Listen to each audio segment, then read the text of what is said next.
aujourd'hui on se retrouve pour une nouvelle vidéo sur le thème de ma jambe pétée. Comme vous avez pu le voir dans une vidéo précédente, je me suis cassé la jambe et qui dit jambe cassée dit rééducation.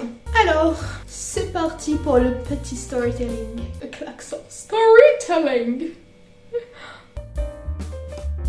Du coup, le 28 juin 2022, je me rends chez l'endocrinologue qui me fait passer des radios et qui regarde l'état général de ma jambe, voir si elle me permet ou pas de reprendre la marche. Suite à ça, il s'est dit que tout allait bien et il m'a demandé de me mettre debout après m'avoir enlevé le plâtre. Alors autant vous dire que quand vous passez 1 mois et demi avec votre petite jambe dans un plâtre, on dit qu'il faut y faire attention.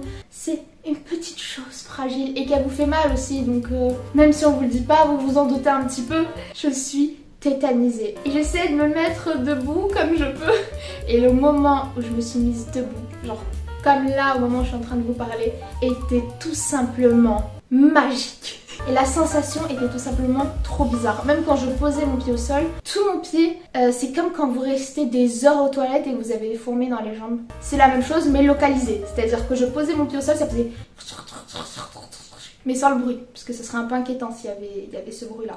Et de là, j'ai commencé à reprendre le mouvement sur le sol correctement avec mes béquilles. Je mettais pas de poids, mais juste le temps d'avoir rendez-vous chez le kiné, j'essayais de reprendre le mouvement.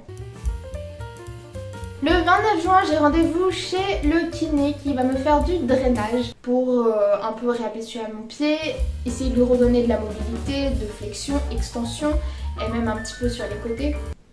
J'ai l'impression de tourner des crêpes. Pourquoi ça me donne faim? C'est pas normal que ça me donne faim. Tout va bien aussi.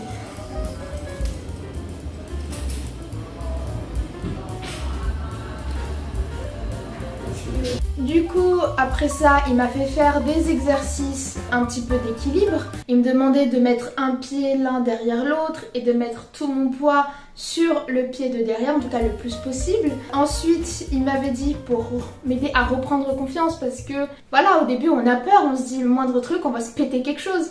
Il m'avait fait prendre une balance, il m'a dit de poser mon pied dessus et d'y mettre le maximum de poids que j'arrive sans souffrir ma race de douleur. Donc je lève mon pied et je vois que j'arrive à mettre environ 70-80% de mon poids, ce qui est plutôt pas mal.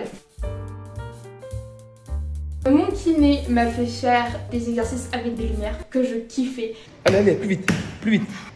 Ah, j'ai compris la difficulté, je viens de la comprendre. 45. Eh, viens, on fait un truc. Pour celui-là, utilise toutes tes mains, genre comme tu veux. Je veux voir ton maximum. C'est parti.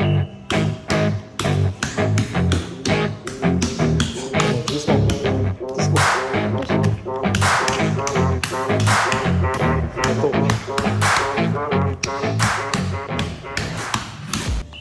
Bien. C'est pas pareil, hein. 68. Il m'a fait faire du trampoline. C'est rare, c'est des lumières pour lesquelles je dois filmer en étant sur un pied.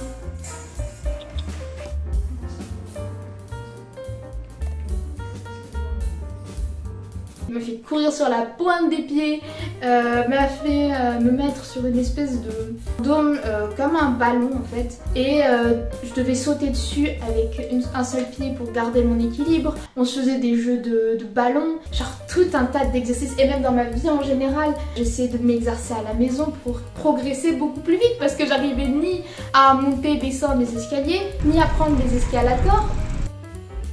C'est d'arrêter d'avoir peur parce que j'avais les chocottes. Genre vraiment, le fait d'être tombée m'a créé une peur terrible de me blesser et de tomber.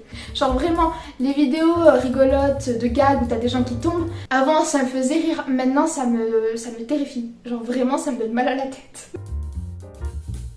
C'est ma soeur qui m'a beaucoup aidée à reprendre mobilité de mes jambes. Parce que comme je la vois très souvent, ce qui fait que quand je descends les escaliers, que je marche, que je fais je ne sais pas quelle activité, elle va être là à vérifier à ce que je répartisse bien mon corps, que je me déplace correctement. Ce qui est plutôt pratique d'avoir deux kinés. Et ouais.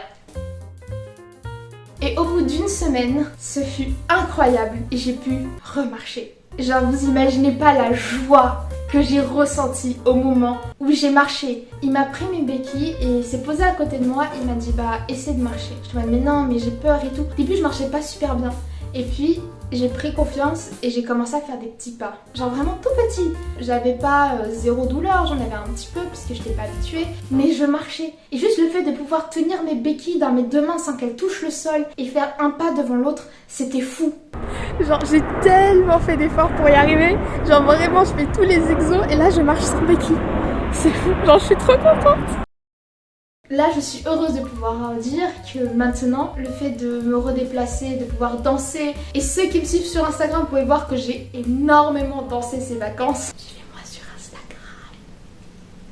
Genre c'est fou. Et même là maintenant, je m'en rends compte davantage que la santé, c'est le plus important dans la vie. Vraiment.